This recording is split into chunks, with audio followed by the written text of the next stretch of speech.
ए बाजारला आलात तर देव आपला करा. महिना मंडळ ऐ तुमची आई जिवंत आहे ना? आई जिवंत आहे ना? आहे ना? आई जिवंत आहे ना तुमची? आहे ना? तिला कधी भेटायला जा. तुमची पिशवी रिकामी नाही येणार. कवठं येतील, बोरं येतील, जांभळं येतील, चिचुकी येतील, हरभरी येतील, पण तुमची आई गेली ना, तुमच्या भावाच्या बंगल्यातून सोन्याचा धूर निघू द्या, पिशवी नाही न्यायची, पर्स न्यायची, पर्स. आता उत्तर द्या महिला मंडळ, तुमची पिशवी भरून देणारी कोण आहे? आई आहे, बरोबर आहे ना? आता लबाड नाही बोला बरं का. सणासुदीचे दिवस आहे, मी तुमच्या मुलासारखा वळी आली. आता फक्त तुमच्या पायाला हात लावून सांगतो, माझ्याशी खोटं बोलायचं नाही. तुमच्या मुलासारखा आहे मी. तुम्हाला कधी असं वाटलं का तुमची आई मारावा? नाही ना? नाही ना? लबाड नाही बोलायचं बरं का. तुमची आई कधीच मरू नये असं तुम्हाला वाटलं ना? वाटलं ना? वाटलं ना? वाटलं ना? वाटलं ना? मग तुम्ही ज्याच्या पगारावर उड्या हाणता त्याला आई असेल ना?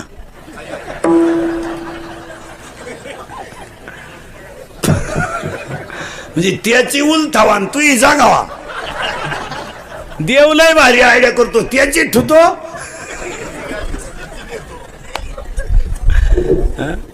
किती लबाड लोक आहे. 10 वर्षापूर्वी मुलीचं लग्न झालं ना, पोरगी नवऱ्याच्या घरी जर चाली तर पोरीची आई काय म्हणायची माहिती का? जबाबदारी आमची संपली, तू तुझा संसार, कष्ट करायचे. तक्रार आल्यावर जर तक्रार आली तर थोबाड फोडून टाकेन, आई म्हणायची. आता या 2-4 वर्षापासून आई काय सांगते माहिती पोरीला? एखादा महिना पाय, सगळ्यांचा अंदाज घे, नाही तर पाहुणा इकडे घेऊन ये, त्याला आपण टपरी टाकून देऊ. पा दरिद्री 50% पोरींच्या संसाराचं वाटोळं तिच्या आईनं केलं. इतकी खोड आहे आईला, इतकी ती पण दिसते अशी. फक्त पुरीचा फोन आला, चालली थोबाड वाशीत. तुला काम नाही काय तिकडे? कांद्यातलं गाबाळ काढ, मर ना. का दुसरीची घरं बिगडी ती? ऐ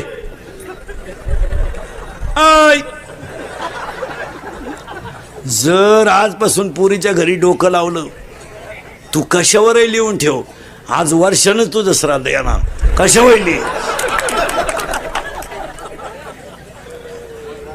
ज्याचं त्याचं प्रारब्ध आहे, जो तो भोगील. चांगलं करणं आपलं काम आहे. विहिरीतल्या पाण्याचं दंडानं जाणं पाणी काम आहे. ती मिरचीला गेलंय तिखट झालंय, कारल्याला गेलं कडू झालंय, उसाला गेलंय गोड झालंय, पाण्याचा काय दोष आहे? आव्यामधल्या मडक्यानं कुंभारानं मडकं घडवणं हे त्याचं काम आहे. काही मडके ते हंडीला गेले, काही दहाव्याला गेले, काही म्हाताऱ्याला घेऊन गेले. कुंभाराचा काय दोष आहे? ज्याचं त्याचं प्रारब्ध असेल तसं तो भोगीन. आणि तुम्ही प्रारब्धच बदलवायला निघाले पोरीचं. महाराज 10-10 लाख रुपये घालून सुद्धा पोरींच्या आयानी पोरी नांदू दिल्या नाहीत. घेऊन आली, मला काही जड नाही म्हणली.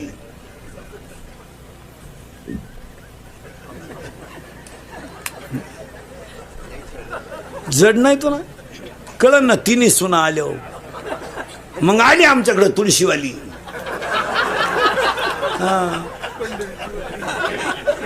प्रस्थान कवाय म्हणते? प्रस्थान प्रस्थान कवाय? आपण म्हणलं का ज्येष्ठ महिन्यात आहे, लांबलं काय ना बाई.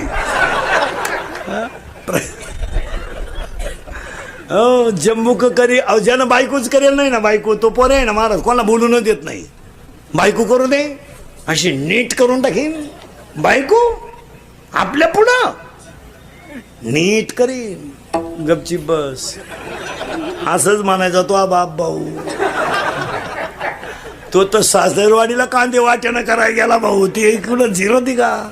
जिला सुन नाही ना एकही, तिथं टक्कळच फोडू देते नुसत्या, कोणाला बोलून देत नाही. माझ्या डोळ्यात देखत आणायची, माझ्या डोळ्यात देखत आणायची. अण्णा आण ग बयान, तुला अजून सुनाचा झटका माहित नाही. वैशाखात सुना आली का ज्येष्ठात तुझ्या डोळ्याचं ऑपरेशन झालं, तुला अजून माहित नाही. जिची थोरली सून आली तिच्या धाकट्या पोराला पाहुणे आले आणि ती म्हणते यंदा नाही, दिवाळीनंतर पाहू. पहिलीनंच एवढी जी रावली. माझी भाषा नाही, मी ओव्यांप्रमाणे तुम्हाला पाठ पर्यंत देणार. हो, जम्बूक करी गर्जना जो देखिली नाही पंचानना.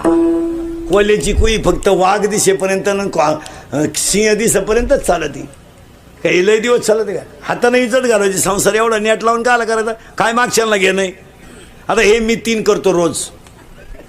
हलक्या हाती 3 जवळ काढलं चौथे काढतो 3 तास मग माझे नुसते माईकला लागू लागू होट सडले वारा नुसतं नाही माईकला लागू लागू होटच गेले नुसती होट आतून लाल लाल जर झाली नुसती आदळून 6 तास बोलतो रोज. मग आता महापोरे म्हणणार आहे का माझ्या बापाला लय कष्ट केले. तो म्हणणार मजा आणलं त्यानं रोज 3 गावं हिंडायचा चांगला नादावला होता बाहेर यांना काय केलं. नाही महाराज आपणच सावध व्हायचं लोकांना नाही सांगायचं. आपल्या पोऱ्यानं आपली मर्यादा सोडली त्या दिवशी आपण त्याच्यातून रिटायर. काय मत आहे तुमचं. ज्या दिवशी आपल्या पोऱ्याच्या तोंडाचा वास आला ना कोठऱ्याचा त्या दिवशी कष्ट बंद.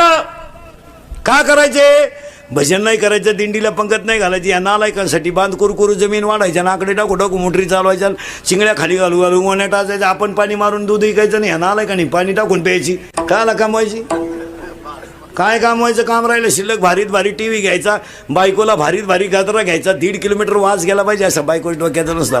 भारी गजरा आणायचा बायको चांगली ब्युटी पार्लर न्यायची मस्तपैकी मधल्या फटीत चमकी बिमकी भरून आणायची मस्त एक हात बायकोच्या गळ्यात मस्त मालिका पाहत बसायचं बस.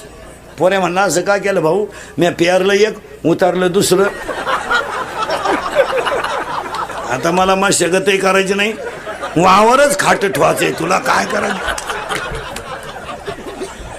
कमीत बसायचं येड्यावानी कमी महाराजांची भाषा नाही. महाराज अंतकाळीचे कोणी नाही हो. आपण फक्त आपल्या पुरते एखाद्या बाईचा नवरा तरुणपणात मरू द्या बरं. काय बोंबलं ती बाई काय थोबाड जोडू जोडू रडती बाई. देवान तुझी रान रणकीन झाली मेल्यान मला काल आठवलं त्यांना काल आणि आलं आता काय माझ्या जगण्यात मजा आहे येतेच त्यांच्या संगत. नवरा जोडवतो ती आगी कवडी ती आणि 2-4 बाया तिला माग वडी द्या अशी ढिल्ली करा बरं. जाळाजवळ न्यायची ना अशी ढिल्ली करायची.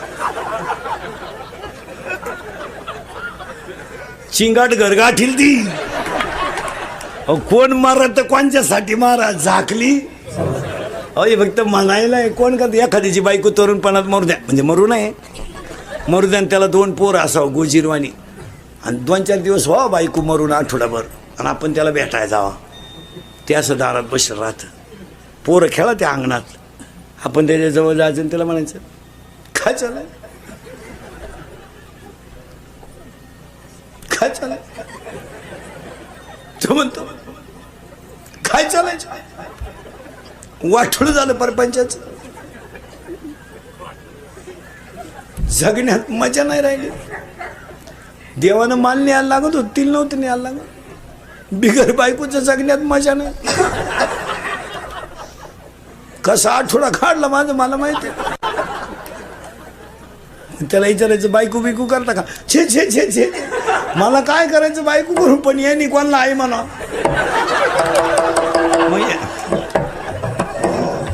मग यांची आई त्याची मावशी होईन कारण लबाड जनताय मारा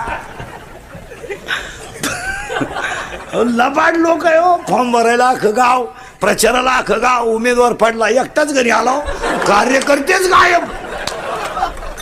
कार्यकर्ते दुसऱ्याचा गुलाल उधळून मोकळे कष्टाचं चीज झालं मुतले तिकडं. महाराज जी मंडळी गाथाटा काय पाण्यात होती तीच मंडळी वैकुंठ गमनाला होती आणि जी खापर देऊ नका म्हणत होती तीच समाधीला रडायला होती. काय बोलायचं महाराज तेच मोठ्यानं रडत होते ज्यांनी खापर द्यायची बंद केली. काय बोलायचं महाराज म्हशीच्या येडग्याची तुलना लोकांनी रणोबराय शिकली हो. अहो समाज फक्त खिस्सा गरम आहे तवरच आहे. भुईमुगाच्या शेंगात दाना आहे तर त्याचा मुक्काम पोते ती दाना निघून गेलं त्याचा मुक्काम सुली ती. 20 वर्ष आपण पोरगी सांभाळली पोरगी नवऱ्याच्या घरी जाताना रडत सुद्धा नाही. सनाट निघती फुलाच्या गाडी उलटी बापाला अशी हात करते असेच हप्ते पेडा तर दुसरा हप्ता घेऊन येते. काच का आलंय हो बारीक अभ्यास करणं महाराज काही नाही महाराज. गाथ्यातलं एक वाक्य अनुभवाचं आहे. तुमचं काय मत आहे. तुकोबारायच्या जीवनात जेवढे अनुभव आले ना तेवढे बिचारीने जसेच्या तसे जगासाठी लिहून ठेवले. 42 वर्षात तुकाराम महाराज म्हणजे कधी रडलो नाही. पण जेव्हा गावातल्या लोकांकडे भिकच मागायची माझी पंचायत झाली तेव्हा बाकी डोळ्यात पाणी यायला लागलं. कोपला पाटील गावचे हे आता काय बोलायचंय महाराज. तुकोबाराय सारखे 400 एकर जमीन दान केली ती तुकोबाराय लोकांना. काय वाईट दिवस आणले महाराज लोकांनी. काय विचारायचंय महाराज. बायको गेली पोरग गेलं अन्न पाण्या वाचून पोरग गेलो रडले नाही कधी, पण 42 वर्षाच्या इतिहासात कधी डोळ्यात पाणी नाही आलं. पण ज्या दिवशी खडकावर बसून भजन केलं, गाथा जेव्हा पाण्यावर तरला आणि देव जेव्हा पाण्यात उभे राहिले तेव्हा तुकोबाराय रडले. काय बोलायचं, प्रार्थनाच केली देवाकडे, श्री अनंता काय बोलायचं महाराज, काय अभंग तुकोबारायला नेऊन ठेवले. बस नको देवा, आता मी अवगुणी अन्यायी, मला यांच्यात राहायचं नाही रे बाबा. मी 42 वर्षी राहिलो, माझं मला माहिती. आता पाणी आलं डोळ्यातून आणि अभंगाची ओळ बाहेर पडली. आता दिसून हे जना ऐसे करीना. काय महाराज भाषा आहे संतांची. मला राहायचं नाही, यांच्यात राहू नाही, काही उपयोग नाही. अहो माया बायकोलाच माझ्या संग यायचं नाही तर जगाचं काय घेऊन बसलं. माझी स्वतःची पत्नी सुद्धा माझ्याबरोबर वैकुंठाला यायला, गल्लीतल्या लोकांना आरुळी देऊन सांगितलं, अरे तुम्हाला देव न्यायला आलाय, तुम्ही चला. लोक म्हणली तुला नाही काम, तू हिंड.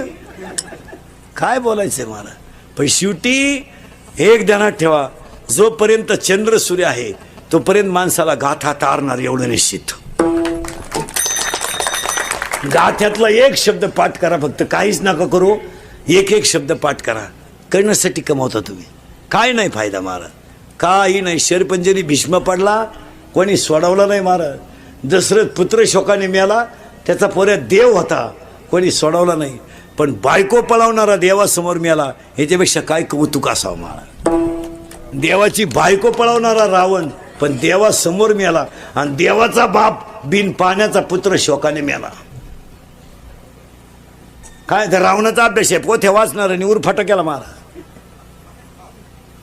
काय लोकांनी नुसतं सांगितलं सीता पळवली, असं बरळू नका काही बी. कीर्तनकारांनी ध्यानात ठेवायचं, कीर्तनकार सीता रावणाने पळवली हे कधी लोकांना सांगू नका.